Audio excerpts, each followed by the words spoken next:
लेकिन भगवान की कथा को हरि कथा अनंता इसलिए कहा जाता है क्योंकि सभी के जीवन में चाहे भगवान हो या परमात्मा हो या मनुष्य हो, कोई भी हो, सबके जीवन की गुप्त लीलाएं भी होती हैं। और वो गुप्त लीलाएं ऐसी होती हैं जिन लीलाओं को ना तो हमारे गुरुओं ने पढ़ाए, न साधु संतों ने पढ़ाए, हाँ, न शिष्यों ने पढ़ाए।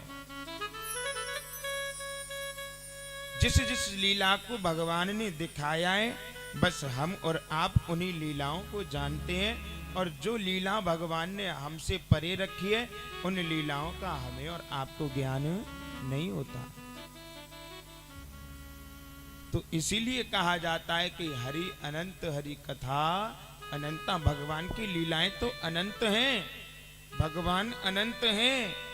भगवान का ना कोई ओर है ना कोई छोर है।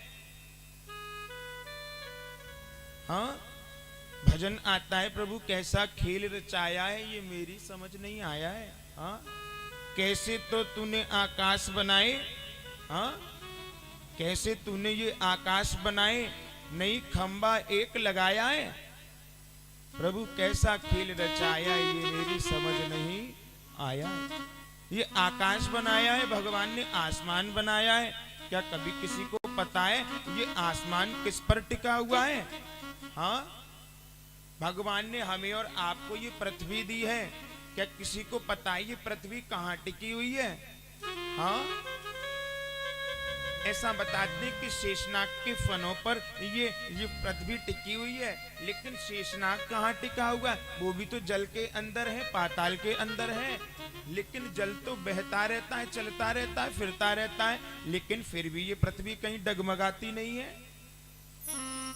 ये किसकी कृपा है? ये भगवान की कृपा है ना।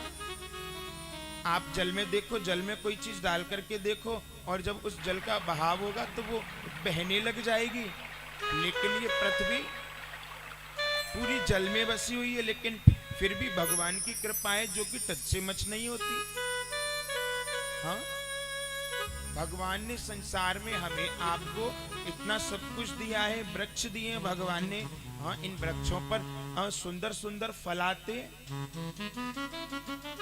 हाँ, किसी वृक्ष पर आम लगते हैं, किसी वृक्ष पर टमाटर लगते हैं। हम आप कहते हैं भगवान हमें कुछ नहीं देते। भगवान तो हमें सब कुछ देते, हमें जो चाहिए होता भगवान हमें देते हैं। इस पृथ्वी पर देखो, एक आम का भी पेड़ है और एक टमाटर का भी पेड़ है। हाँ, है तो दोनों पेड़, लेकिन जिसको जैसा चाहिए उसको वैसा ही तो दिया। टमाटर खट्टा होता है ना। टमाटर को खटास चाहिए थी तो भगवान ने उसको खटास दे दी। हाँ, और आम खाइए, जब आम पक जाता है तो आम मीठा हो जाता है। आम को मिठास चाहिए थी, भगवान ने आम का पेड़ भी दिया और उसको मिठास भी दी। जिसको कड़वाहट चाहिए भगवान उसको कड़वाहट भी दे देते हैं। करेला होता है, बेल के ऊपर लगता है, करेले को देखो, करेला कड़वा होता है तो आखिर पेड़ ही, सबके स्वाद एक जैसे क्यों नहीं है? हाँ, तभी तो कहा कि तू स्वाद कहां से लाया है। हाँ, आज तक इसे कोई जान पाया? कोई नहीं जान पाया।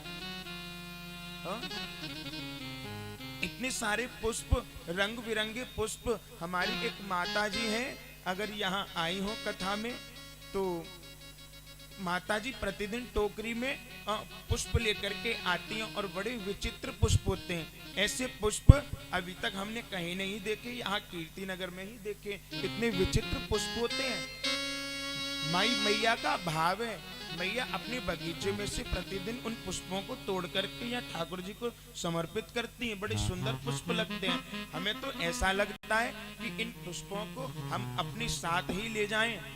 और देखो, अगर यहाँ कहीं पुष्प हो तो हमें दिखाना, देखो कहीं रखे होंगे, देखना कहाँ है पुष्प होंगे।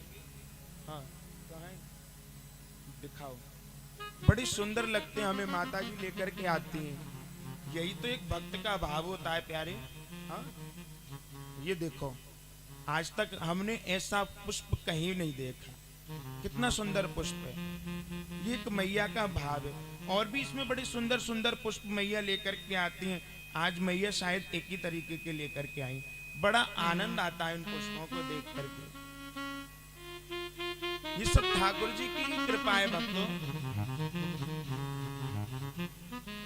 ये सब प्रभु की माया है।